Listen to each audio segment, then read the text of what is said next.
I mean, it's as thick as my head, nearly.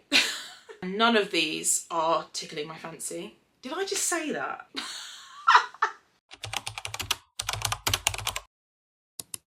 Hello guys, welcome back to my channel. Hello if you're new here. I'm so glad that you have joined. It is another month. I can't believe that we're in April now. April.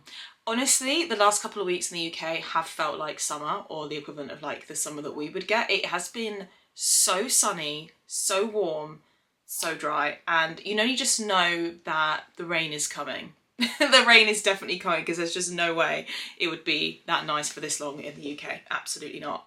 But anyway, it's time to do another TBR. Now that we're in Q2, essentially, we've wrapped up Q1, January, February, March, I've decided to change the way. I'm not going to use my TBR jar this time just because my first 3 months of reading, whilst I have read a decent amount of books, I think I've read like 32 books or something, which is way more than I'd actually read this time last year. I have only had 2 5-star reads out of that, but really, like, as a whole, I keep rating books 3.5, 3.75 stars. So I didn't just want to dip into the jar and read books that I'm not really, I want to read, but maybe I didn't plan on reading them anytime soon. So I've decided to go with TBR prompts and we're putting them on a wheel. So I've got 15 prompts, and then I'm gonna pick 8 books just purely because I've actually already read book 1 for April. I've already read that one. And I think I know what book I want to start tonight, which means that's 2 books already. So if we go with 8, I've been reading on average about 10 books a month. So that would give us 10 books. The reason why I decided to go for prompts as well is because it also allows me to be prompted, but also kind of still pick out something that I want to read a bit more, as opposed to like just picking out a book that's been on my TBR for like the last year and I hadn't crossed my mind, but it's been picked out and I'm probably not going to stick to it. Because last month, right, I was so good at sticking to my TBR last month until about halfway through, and all of a sudden I just went on a Rena Kent hype and I read 5 Rena Kent books in a row, and she certainly was not on my TBR for that month. So I just want to make sure I can stick to my TBRs a little bit more. There are a lot of books that I really want to read, so I think with the prompts I can still pick out books that maybe have been like off my radar a little bit and might take me by surprise, but I can also try and pick books that I've been looking forwards to. So we're going to go with the spinning wheel. I love the spinning wheel ones. I love the TBR jar, I love the spinning wheels. I mean, anyway, so let's just get straight into it. So in terms of prompts, are just like pick out a book by an author you've never read before, or pick out a book that's like over 500 pages long, like those kind of prompts. So let's go. And I feel like this is going to be quite an important TBR because I really want to have some 5-star reads or some 4.5-star reads, books that I've just been really looking forwards to. So let's spin for book number 1. The first one is a book that's less than 300 pages long. So I'm going to still try and stick to what's in my TBR cart because I did make that at the beginning of the year for a reason. Okay, actually, to be fair, how long's this book? Because this was actually sent to me by a subscriber off my wish list, which honestly, always a pinch myself moment whenever any of you guys do that. And oh no, it's over 300 pages. It's 318. Okay, I think we might struggle. And I really don't want to go for Rena Kent books. I know some of her books are less than 300 pages, but I've just read so much Rena Kent, and I'll talk about that actually in my wrap up for March. I'm going to do my February and March wrap up together, and I'll get into my thoughts about Rena Kent in that one. Actually, what about this one? The Moon and His Tides. Nope. Okay, 364. This might be a struggle. Oh, this could be it. Oh man. 305. No. Okay, no. Okay. Why did I actually put that question there? Because that's going to be really difficult. I think I might have found one. Yeah. It's going to be really difficult to find. So out of the 3 books that I've found, because I honestly don't think, unless I really don't want to read a novella. I don't want to pick a novella out. So actually, what about this book? Because this was actually in my 2025 like TBR. No. Okay. Hang on. I think I found something. No. No, hang on. This, surely this has got to be less than 300 pages. 253. Right, we're reading Captured by Lauren Bill. I'm pretty sure this is meant to be super dark, like pitch black romance. I was actually saving this for a reading the darkest books that I have, like reading vlog. So maybe we'll have to do that reading vlog this month. Whilst it's springtime and nice and sunny and happy and full of happiness and daisies and roses outside, we're going to read the darkest books we can find. That is the one this is the only one that I can seem to find that's within reach and not behind like my other shelves over here or anything. Otherwise we will be here forever. So that is the first book. I've actually wanted to read that book for, I want to say the best part of 2 years, but I didn't actually own it until I think it was like December or January time.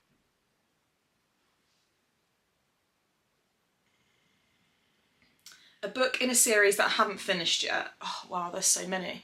I am in the middle of so many book series, which I do need to start doing like a series or TBR takedown, like vlog series, because we really need to finish up some of these series. It's getting to the point where it was so long ago where I read, and it's so annoying because I'll get like 2 or 3 books into a series and then just not pick up the last book. And then I can't really, it's not fresh in my mind with what happened, and it's just, honestly, it's so frustrating. I used to be so good at sitting down and reading entire series in one go, but that's when I wasn't really a mood reader. That's when I could write myself out a TBR and stick to it to the book. I'm not like that anymore, and I just find sometimes I just get, if I'm not in love with it, I just get a bit bored of the characters. I'm like, I need to go to another world, I need to pop off to another world for a sec, and then I'll be back, and then I don't come back. We're gonna go with Bourbon and Secrets, just because I read Bourbon and Lies last month, really enjoyed it. Like I say, I'll save all of these sorts of thoughts and feelings for my reading wrap up, but this is technically in a series, and the 3rd book is going to be coming out I think in like June or something, or it might be sooner than that. So we're actually going to read this because I was going to go straight into it. I was very surprised how much I liked Bourbon and Lies. I really enjoyed it. So actually, I can't wait to read this book. And also, whose book is this? Yeah, it's Lincoln's book, and I really liked his character, so we're going to read that one.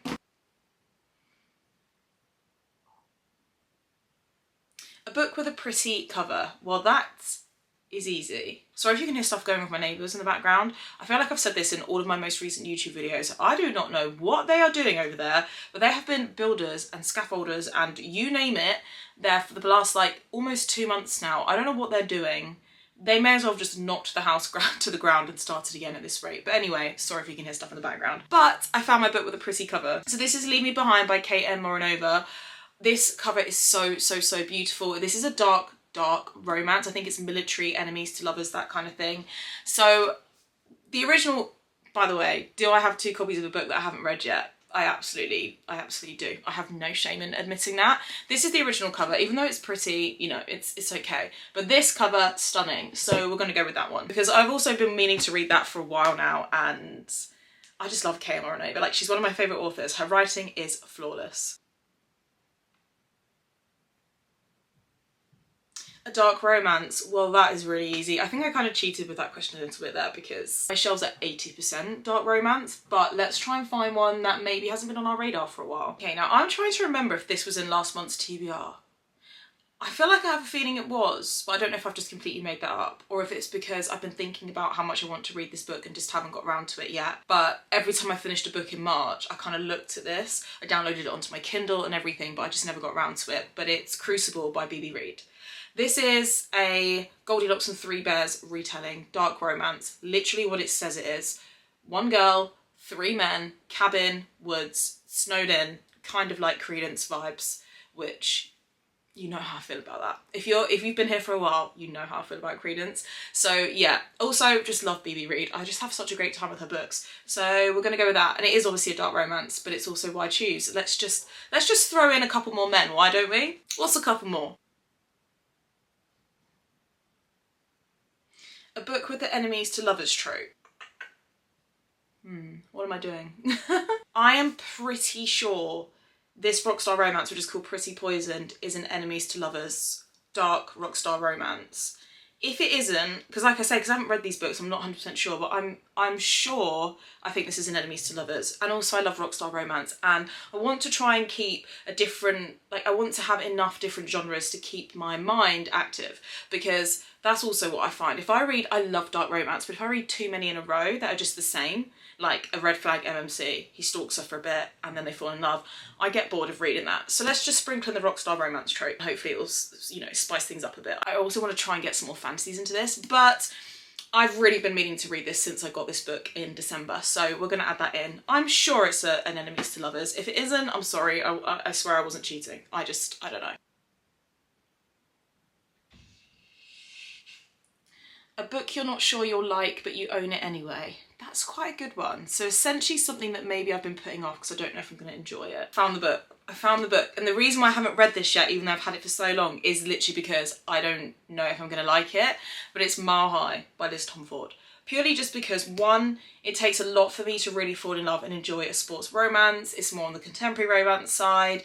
I've heard very mixed reviews about this. I think I did download the audiobook for this like last summer and tried to read it, but I could not get on with the narrator's voices and just literally gave up a couple of minutes in. So I just don't know. And I know a lot of people love this series, and I think most people's favourites are the books that are a couple of books into the series, like book 3 and 4 and things. Like, I don't really see anybody saying Mile High is their favourite book, but I have been putting this off just purely because I don't think I'm going to like it. So let's try and read this month. Also, one of my reading goals this year was to read a contemporary or sports romance every month. I'm yet to do that.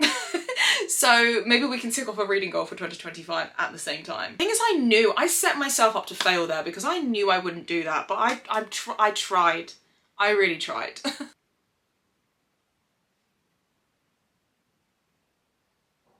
A book over 500 pages. Easy.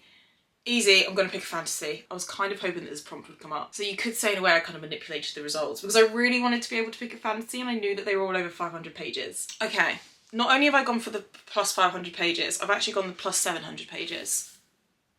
City of Gods and Monsters. So this is the House of Devils series by Kayla Edwards. It is everywhere right now. I really want to read it. I really, really want to read it. I was nearly between starting this book and a different book tonight, but obviously now that I've picked this out, I will definitely get around to this month, so I'm going to pick my other book to start later. I'm so excited to read this because I've seen it everywhere. Obviously, like, I do have my reservations when things get really overly hyped.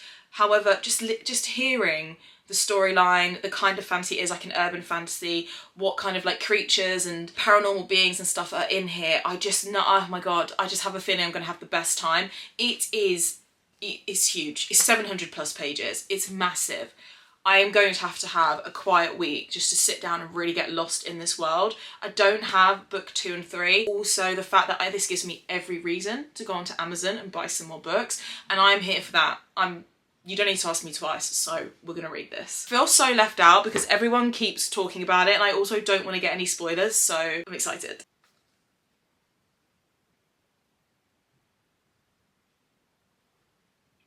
A book by an author that I haven't read yet. Okay, that should be relatively easy. I was between two authors and I shouldn't really be picking out another book this big because the likelihood of me being able to read both books that are like 700 plus pages this month is like, it's kind of slim.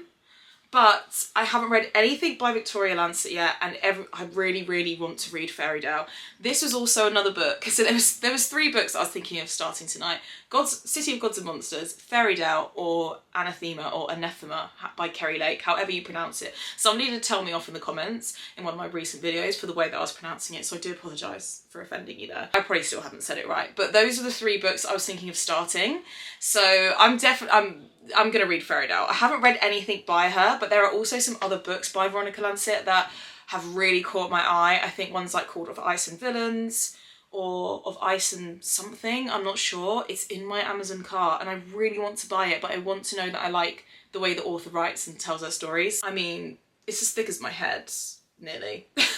I think we're gonna do it. I mean, the size of these 2 books together is absolutely ridiculous. I like to set myself unrealistic reading goals at times, don't I? So there we have it. I mean, I personally think that's a wonderful selection of books, great selection of genres. There's actually contemporary, dark romance, fantasy romance, rockstar romance, it's all in here. This could be a really good reading month, provided I can stick to this TBR, which, like I say, I think January, February I was terrible at it. Last month I was doing so incredibly well. And I just don't know what came over me. I think I really wanted to get to the Deception trilogy by Rena Kent. I did get there. I read 5 Rena Kent books in a row, and then I think she put me in a reading slump. But we'll get into that. We'll get into that in my reading wrap up. Anyway guys, that is the books that I'm going to be reading in April. I am also going to pick out like more of a spring TBR, so when I inevitably get to the point where I'm feeling like a bit of a mood reader, and none of these are tickling my fancy. Did I just say that? Inevitably get to that point, I do want a spring TBR that I can also sort of turn to in the event of anything like that happening, which, like I say, is very, very highly likely. But anyway, guys, let me know what books you guys are going to be reading this month. If you've read any of these and you think I'm going to enjoy them, let me know in the comments down below. Thank you so much for watching my video, and I'll see you guys in my next one.